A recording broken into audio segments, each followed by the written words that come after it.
হিন্দি পাঠকদের ভাগবতীয় আলোচনা এখন বাংলাতে অনুবাদ। মহারাজশ্রীর কাছে প্রশ্ন, প্রেম, বিরহ ও বিকলতার মধ্যে পার্থক্য কী? মহারাজজির উত্তর, প্রেম, বিরহ ও বিকলতা এই তিনটির মধ্যে প্রকৃতপক্ষে কোনো মৌলিক পার্থক্য নেই। বিরহ ও বিকলতা একে অপরের পরিপূরক।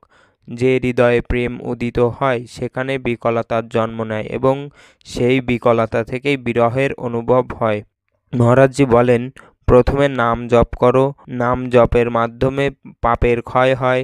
তখন হৃদয়ে ও শরীরে সংসার থেকে বৈরাগ্য জন্মায়। এই বৈরাগ্যই তোমাকে অনুরাগ বা ঈশ্বরের প্রেমের দিকে নিয়ে যাবে। যার হৃদয়ে অন্য কোনো আশ্রয়, আসক্তি বা আশা থাকে না, সেই হৃদয়ে ভগবানের প্রতি খাঁটি প্রেম জন্মায়। এক ভরসা, এক বল, এক আশা, এক বিশ্বাস, এক রাম। ঘনশ্যামের প্রতি চাতকের মতো প্রেম। তো এক রাম ঘনশ্যাম হিত চাতক তুলসীদাস। তুলসীদাসের মতো এখানে চাতক পাখি কেবল স্বাতি নক্ষত্রে পড়া বৃষ্টির ফোঁটা পান করে। সে অন্য কোনো জল গ্রহণ করতে পারে না, এমনকি গঙ্গা জলও নয়। একবার এক চাতক গঙ্গাজির দিকে উড়ে যাচ্ছিল। এক শিকারী তাকে বাণ মারল, সে গঙ্গা জলে পড়ে যায়।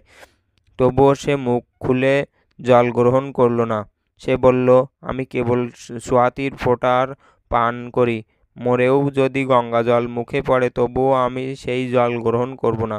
এমনই যদি ভক্তের ঈশ্বর প্রেম হয় তবে সেই প্রেম থেকে ব্যাকুলতা ও বিকলতার জন্ম নেয়। যখন তোমার অন্তরে সেই ঈশ্বর, যার জন্য তুমি জীবন উৎসর্গ করেছো, যাকে তুমি নির্বিচ্ছিন্নভাবে জপ করো, যদি তিনি কিছু সময়ের জন্য অদৃশ্য বা অধারায় থেকে যান, তখন ভিতর থেকে বিকলতা শুরু হয়। এই বিকলতা থেকেই এমন বিরহ জন্ম নেয় যেখানে তুমি আর জীবন ধারণ করতে পারো না বা জীবন ধারণের ইচ্ছা রাখো না। শ্লোক, দর্শন ছাড়া চোখে কষ্ট লাগে।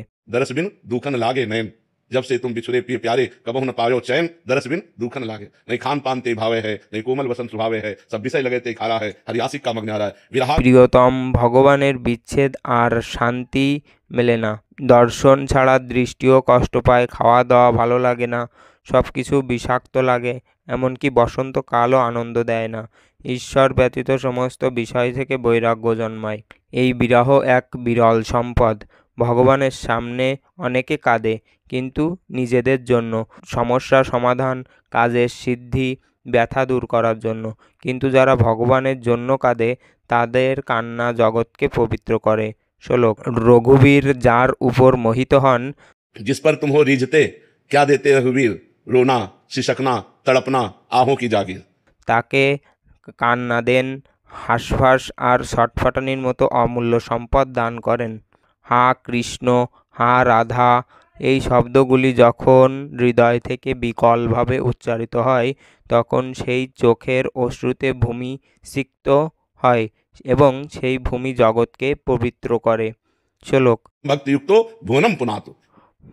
ভক্ত যেখানে থাকেন সেই স্থান পবিত্র হয়ে যায়। তার শরীরের ছোঁয়া থেকে নিঃসরিত বায়ুও অন্যকে পাপমুক্ত করে দিতে সক্ষম। তাই ভালোভাবে নাম জপ করো, ভগবানের লীলা ও চরিত্র শ্রবণ করো, সৎ চরিত্রে গড়ে ওঠো, তারপর আত্মিক উন্নতি আপনা আপনিই হবে।